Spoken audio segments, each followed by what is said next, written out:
Bwana, hii ndio V8. Fundi umeme alibadilisha kutoka kwenye mfumo wa manyu katia mfumo wa automatic. Kama unavyoona hii hapa. Hii ilikuwa kwenye mfumo wa manyu kaitia kwenye mfumo wa automatic. Vitu kabadilisha kwenye gari kama unavyoona. Hii hapa. Bwana, hii ndio ilikuwa kwenye mfumo wa manyu. Bwana, hii ndio ilikuwa gari kwenye mfumo wa manyu. Katoka kwenye mfumo wa manyu katia kwenye mfumo wa automatic. Kinachofanyika, wanatoa gearbox ya manyu, wanatia gearbox ya auto. Wanatoa wiring ya manyu, wanatia wiring ya automatic. Huyo ndio engineer mwenyewe.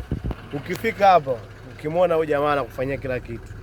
Si hivi bro, ana mashine pia. Sio kama anafanya kwa macho. Mwana vipi anapia na mashine. Na si peke yake mashine hiyo. Ana mashine zaidi ya 3. Tegemea na gari yako inasumbua ugonjwa gani. Unaona hii hapa. Gari kama unavyoona inaunguruma hivi. Shawaka vizuri. Iko sawa.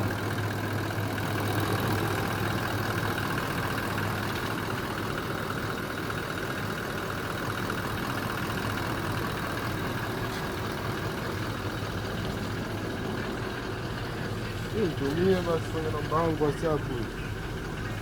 Huyo ndio engineer mwenyewe. Zetu mwana. Ndo kazi zake. Ukija hapo na gari yako inasumbua, mambo ya wiring, umeme, anapambana. Kabisa baba.